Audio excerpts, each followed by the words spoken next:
Hello, and welcome to another Von Carmen lecture series, Rising Tides. I am Nikki Wyrick from JPL's Office of Communications and Education. Tonight, as we approach the one-year anniversary of NASA's Earth flagship mission, Sentinel-6 Michael Freilich, we will take a look at how we study our oceans, our planet, and what is coming next. Joining us as co-host fielding your questions this evening is Earth Public Outreach Specialist, Jocelyn Argueta. Hi, Jocelyn. Hey, Nikki. Great to be here tonight. And I want to take a moment to just remind all of our viewers that this is your space program and we want you to be involved in the conversation tonight. So, from wherever you're watching this, feel free to add your questions to the chat. Our amazing social media team is going to get those questions to us and we'll try to get through as many as we can. And if for whatever reason you don't see the chat, just hit refresh and it should come right up.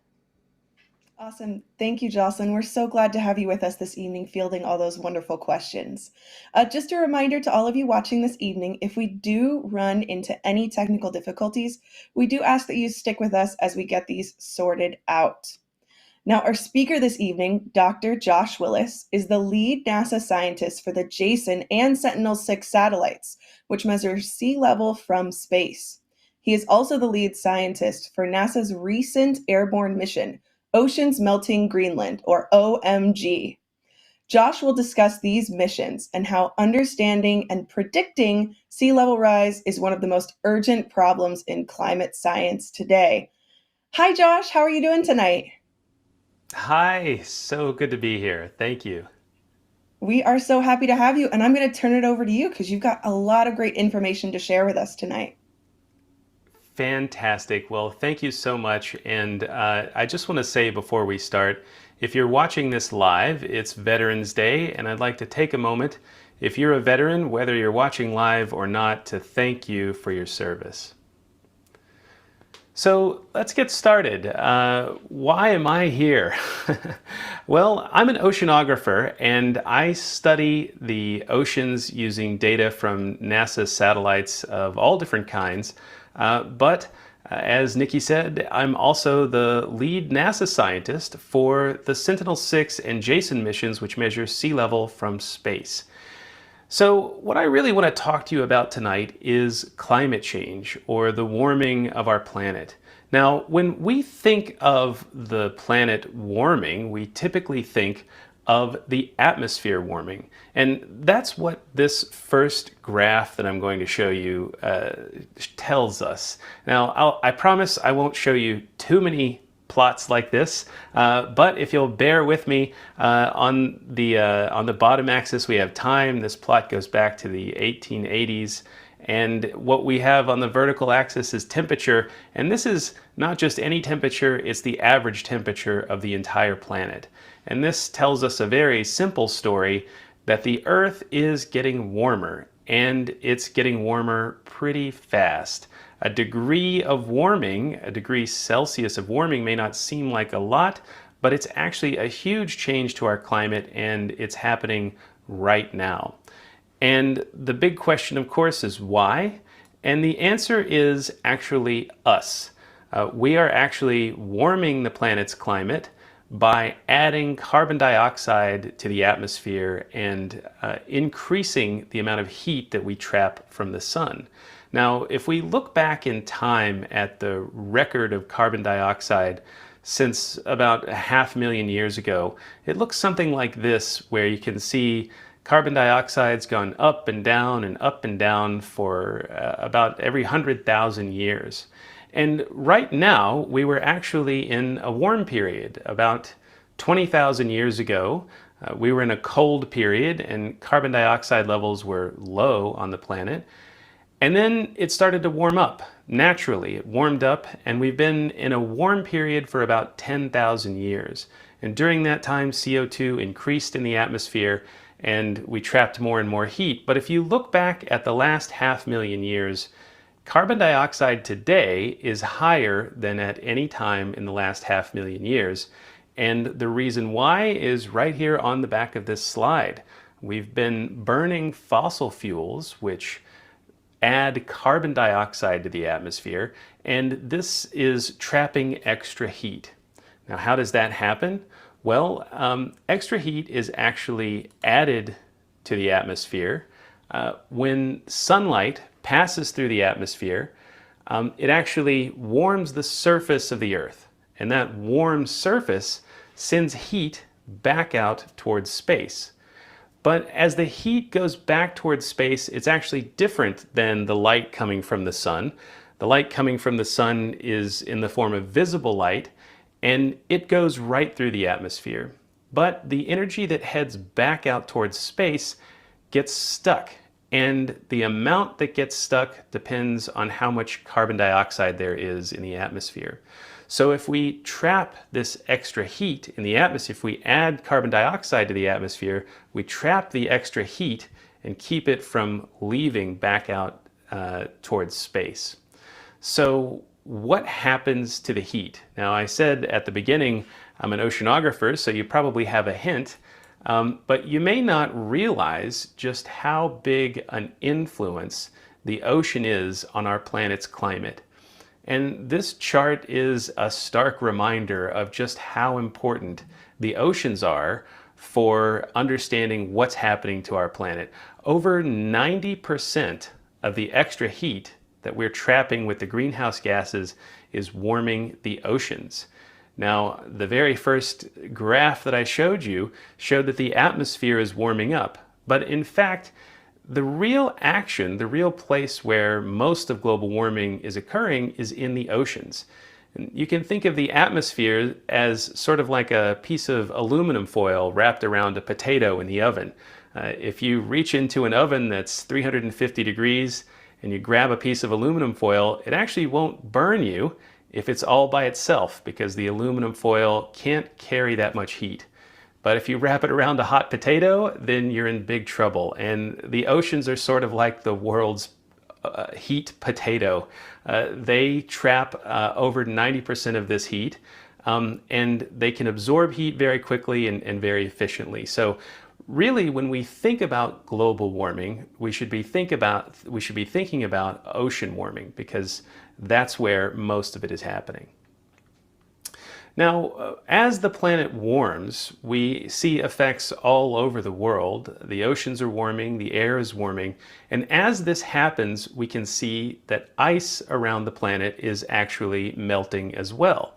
And if you look at the black and white picture here, this is a picture of an Alaskan glacier taken in 1941.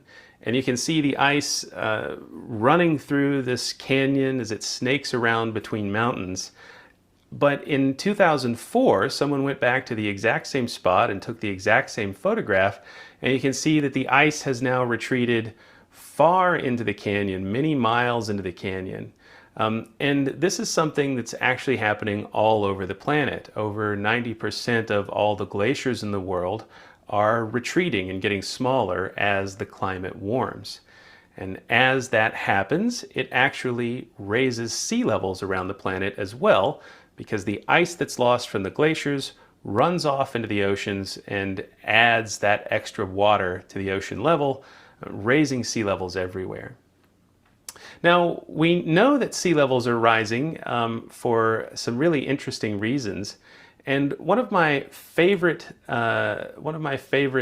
plots, one of my favorite graphs, I told you I wouldn't show you too many graphs, but I'm going to show you a couple more. But one of my favorite, most interesting records is this record of sea level change from North Carolina along the coast, collected in a salt marsh. And this is one of my colleagues who went out and they drill holes through this salt marsh and dig up the mud, and it gives them a record back in time of how high sea level was along the North Carolina coast. And if you look back at the record, you can actually see that from the year 0 to about 1000, sea levels really were not changing in the Atlantic Ocean. They were very stable, and that's because we had reached a warm climate and sea levels had stopped rising after the end of the last ice age, and they were really very stable. And then about 1000 AD, we entered what was called the medieval warm period. And this was a period where there was a little bit of warming and there's a little bit of sea level rise you can see right here. Uh, After that, in about 1500, there was the Little Ice Age where there was a small amount of cooling, so maybe sea levels fell just a little bit. But what really leaps out in this record is the beginning of the Industrial Revolution. In the 1850s or so, we began adding a lot of carbon dioxide to the atmosphere. We began heating up the planet, as you saw in the very first slide, and sea levels began to take off and rocket upward. And the salt marshes, which are shown there in the red curve, actually tell the same story as the tide gauge, which goes back over 100 years nearby in this location. And they both show that sea levels were rising very quickly after the Industrial Revolution began. So what's happening to our oceans is something that hasn't happened in thousands of years. And it's a reminder of just how big an impact we're having on the climate. Now, of course, I've talked a lot about climate change, but where is NASA in all this? Well, NASA actually flies satellites that measure sea level directly. And this is the Sentinel-6 satellite. It works in a very simple way. It bounces a radar off of the ocean and measures how long it takes to go down and come back up. This tells the satellite how far away the water is, and then using positioning systems like GPS and a couple of others, we can tell where the satellite is. So if we know where the satellite is and how far away the water is, we can say how high the water is, how high sea levels are everywhere in the world once every 10 days. And this gives us a really powerful tool for measuring sea level rise, and one that we've actually been using for almost 30 years now. But as we heard at the very beginning of the program, our latest sea level mission, Sentinel-6 Michael Freilich, was launched on November 21st, 2020. And this is actually the most accurate mission to date to measure global sea levels. It'll give us all kinds of really fascinating information, but one of the most important things is it's the satellite so nice we built it twice. In fact, there's two Sentinel-6 satellites. The Sentinel-6 Michael Freilich was launched last year, and in 2025, an exact copy of the satellite will launch and replace the Sentinel-6 Michael Freilich satellite. So each one will last 5 years, giving us a 10-year extension to our record of sea level rise, which goes back to the early 1990s. Now, the launch of Michael Freilich was kind of exciting because it launched on a rocket that went up, but the rocket actually came back down and it landed on the same launch pad it took off from. I was there and it was kind of an exciting day because when the rocket came back down, it's going faster than the speed of sound, so it creates a sonic boom, and I happened to get a little video of it where you can hear the sonic boom. So if you're listening to this really loud, you may want to turn your volume down a little bit. Here we go. Check out this video.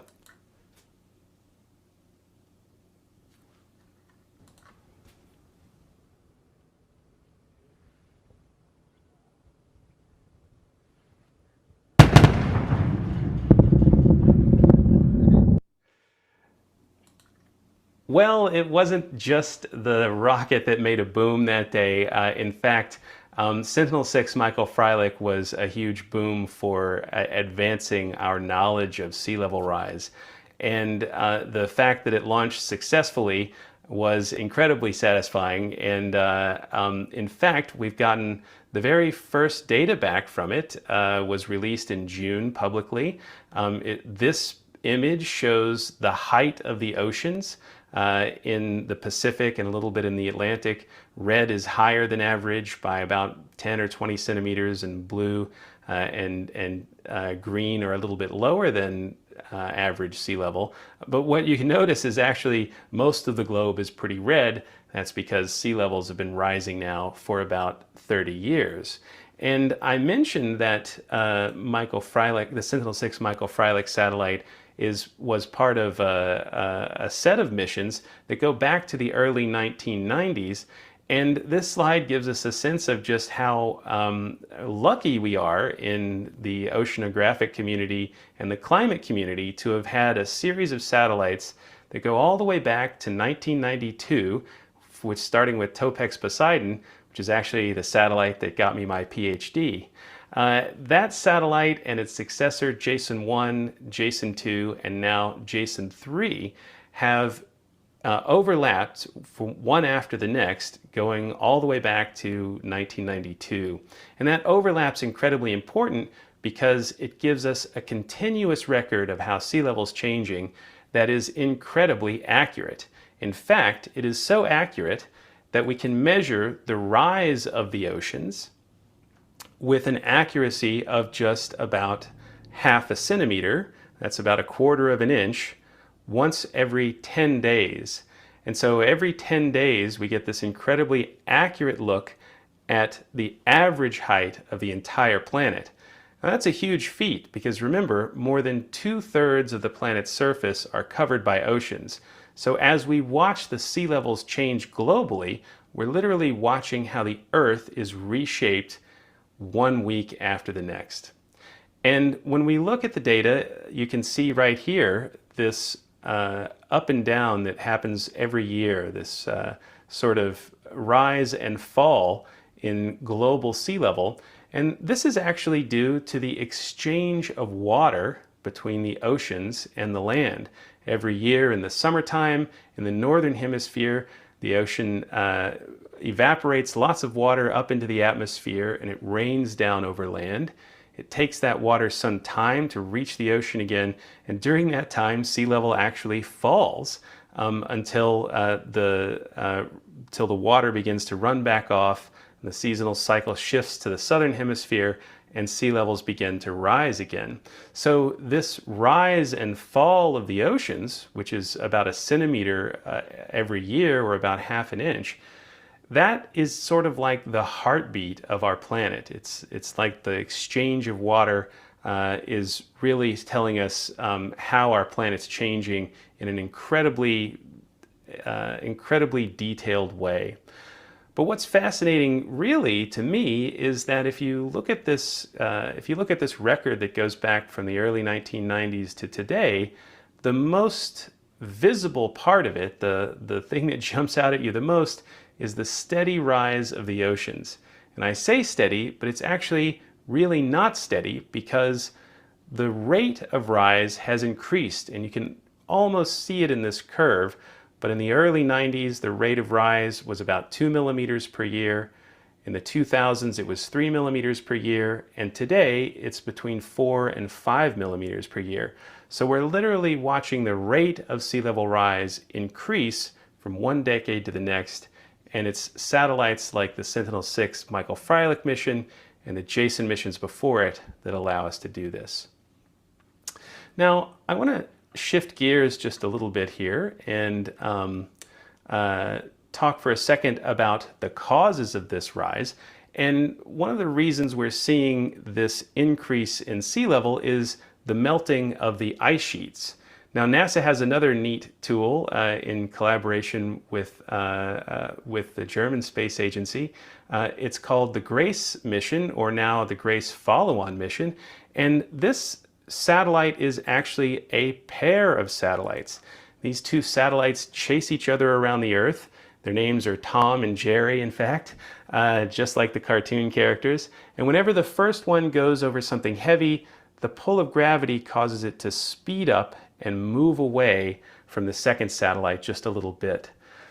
So what we do is we measure the distance between the two satellites very, very accurately, and by watching them move together and apart, we can infer how heavy the things are that we're flying over. So, for instance, when we fly over a mountain with this satellite, we see the satellites pull apart at the beginning and then come back together when the mountain is between them.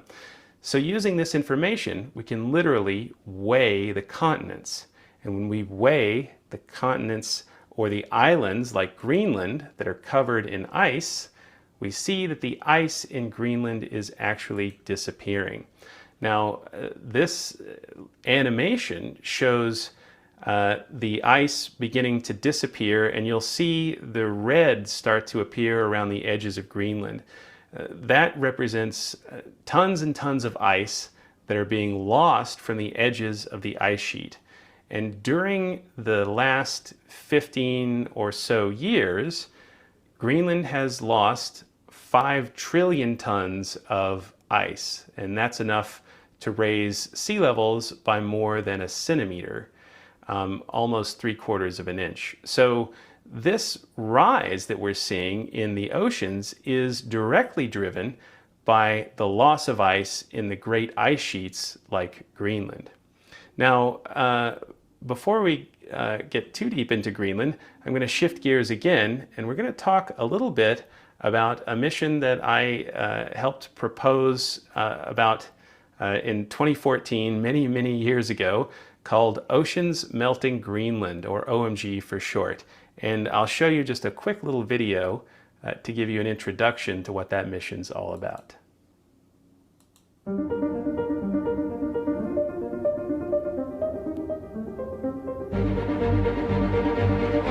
There's enough ice here in Greenland to raise sea levels by 25 feet all the way around the world. It's an incredible amount of ice, and it's melting and adding to sea level rise. For Oceans Melting Greenland, what we really want to do is measure the oceans, measure the ice, and watch them change together year on year, and try and answer the question, how much are the oceans melting away the ice, as opposed to the air, which is what most people have studied so far.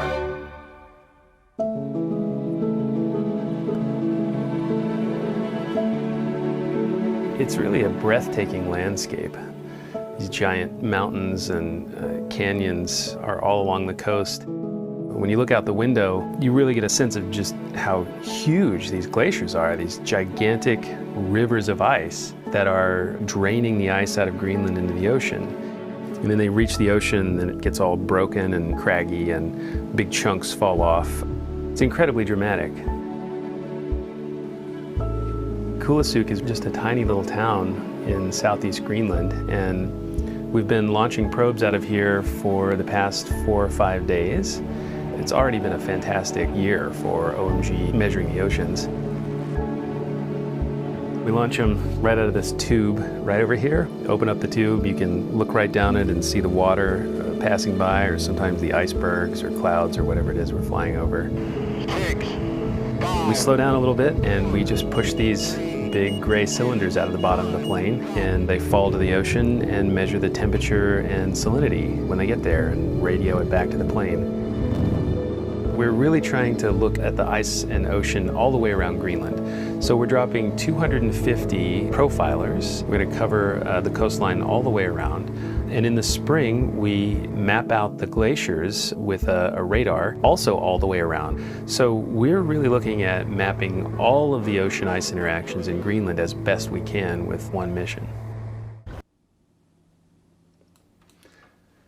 So there's a little information about Oceans Melting Greenland, or OMG for short. And as you're probably wondering, yes, I did come up with the name OMG, in part because I wanted people to remember how surprising it is that we're having such a big impact on Greenland, but also because those 3 words really embody what the mission's all about, which is that the oceans are playing a big role in the ice loss in Greenland.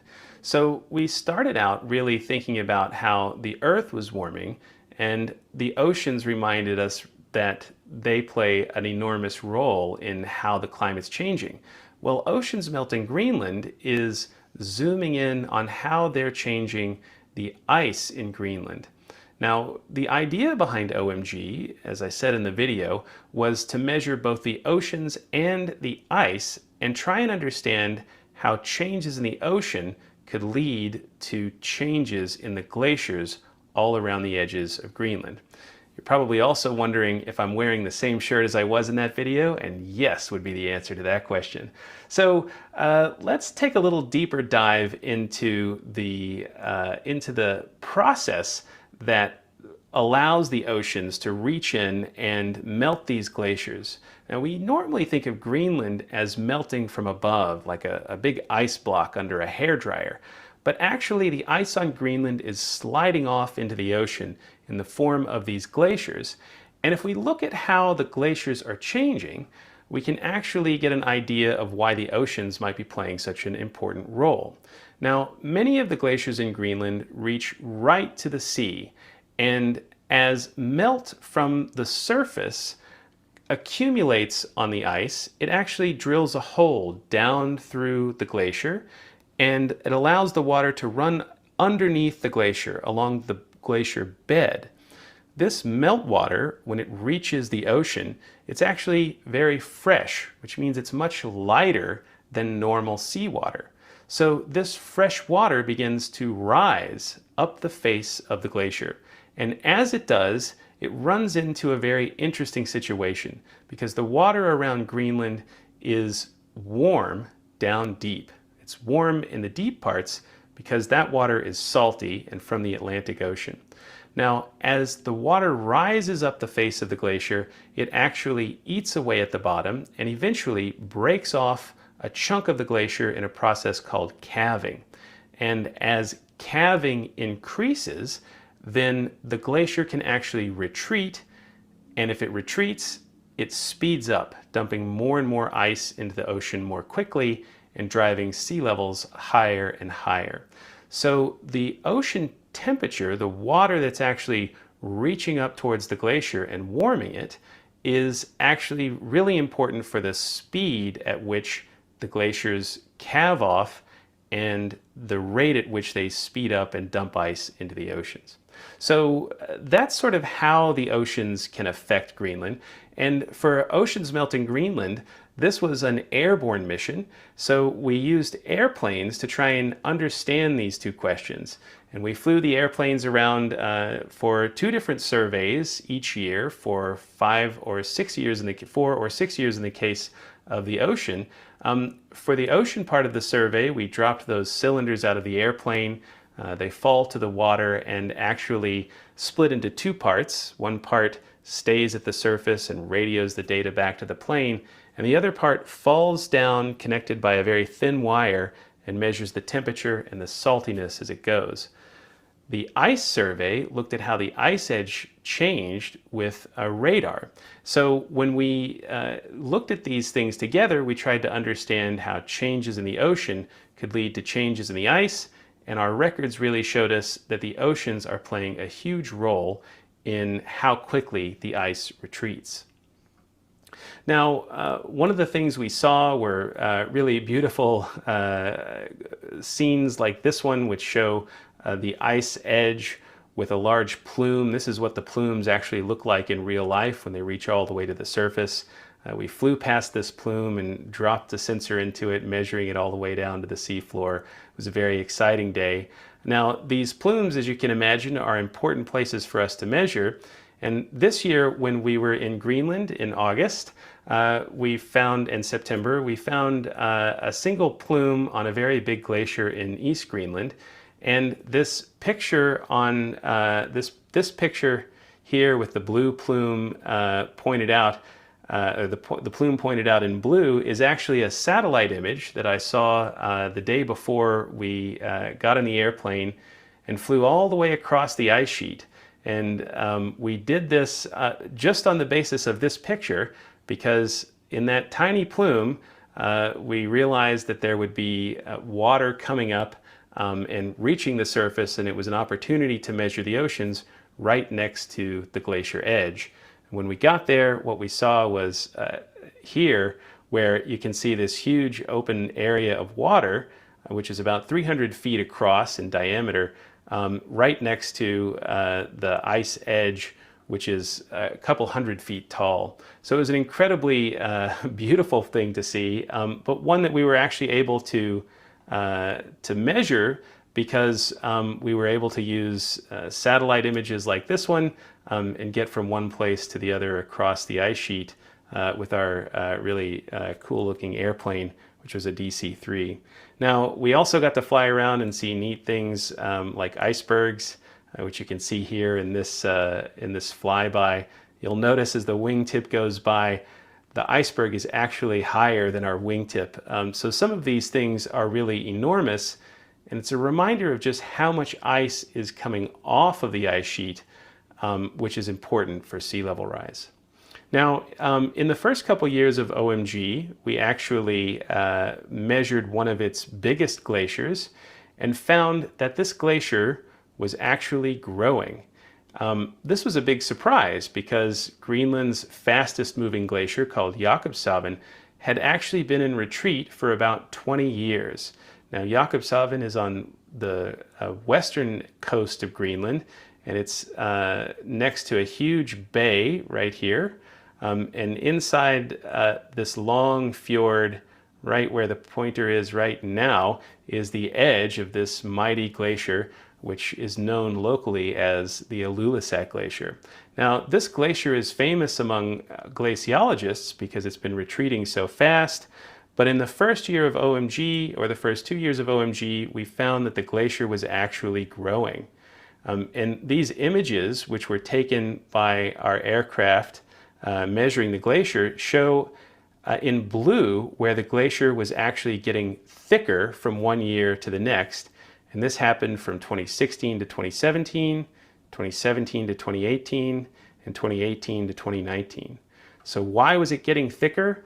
Well, it turned out the answer, much like all the answers to the questions in this talk, was the oceans. When we looked at the oceans nearby in this bay, in Disco Bay, we found that the oceans had cooled down after decades of being, almost 2 decades of being warm. The waters in front of this glacier actually cooled off. And when they cooled, as part of a natural cycle in the Atlantic Ocean, the glacier began to grow again. So OMG essentially proved its major hypothesis, which was that the oceans are playing a huge part in controlling how fast the glaciers are retreating. Because when we saw this particular glacier react so strongly to the oceans, we knew without a doubt they were playing a big role in Greenland's ice loss. Now, if you'd like to learn more about OMG, you can check out the OMG webpage at omg.jpl.nasa.gov. You can see yet another picture of me wearing this red shirt and watch all the fun videos that I showed so far. Now, before I wrap up, I want to talk about one last thing, which is the future of these kinds of missions to study sea level. And at NASA and in collaboration with the French Space Agency, CNES, and also with the Canadians and the British, we're hoping to launch in 2022, late 2022, the next revolution in sea level measuring missions from space. This is called SWOT, which stands for Surface Water and Ocean Topography. And essentially what it will do is look down and measure sea level, but instead of measuring it in one small spot and taking 10 days to fly around the world and cover pretty much the entire oceans, SWOT will measure an entire swath of the ocean all at once as it flies by. And this will sweep out a much finer look at the oceans. You can think of it as sort of like turning in your old standard definition TV and getting a high definition TV, or maybe even a 4K TV. SWOT will allow us to see very small structures in the ocean, allow us to see sea level as it changes right up next to the coastline, and really be a powerful tool for measuring how the oceans are changing their shape over time. It's exciting too because it will also allow hydrologists, folks who study water on land, a much broader look at lakes and rivers all around the world. So it's a really exciting mission coming down the pipeline. It'll launch in 2022, and we're all really excited about it. And with that, I will stop and be happy to answer some questions. Yeah, absolutely. Josh, you've given us a ton of information, and I'm sure we've got a ton of great questions out there. So, Jocelyn, what are they asking us? Yes, we do have a lot of really great questions coming in through our social media. The first one, let's kick it off with Filanka on YouTube wants to know warming of the planet is natural, right? Well, that's a great question. A lot of people want to know how much of the current warming of the planet is part of a natural cycle. But if you remember back at the beginning of the talk, the planet was already in a very warm period. And what's happened in the last 150 years has been warming on top of that already warm period.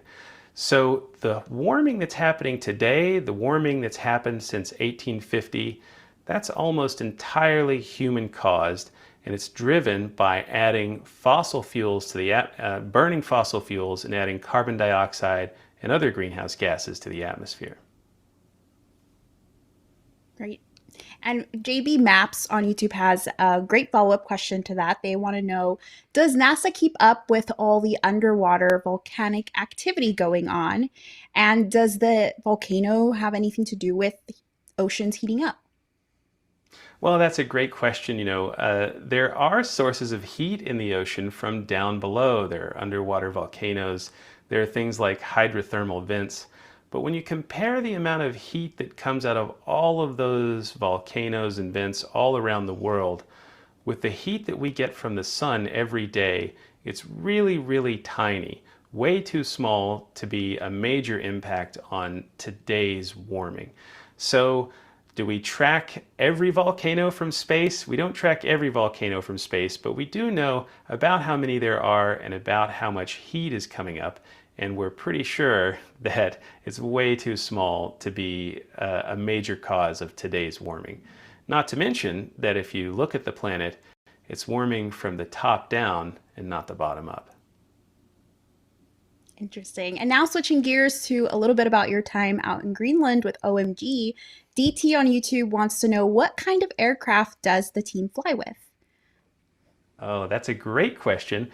We actually fly with for the last few years, we've been flying with an old DC-3 aircraft that was modified and more or less rebuilt to carry out science in the Arctic. And these old planes are really neat. The pilots call them tail draggers because when they're parked, they're sitting on a slant. The rear tail wheel is much smaller than the main landing gear.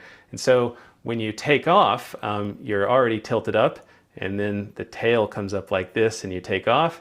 And when you land, the opposite happens. The main wheels come down and then the rear wheel goes down. So you tilt back up almost like you're taking off again.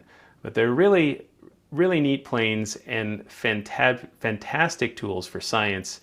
And OMG benefited enormously from being able to use them.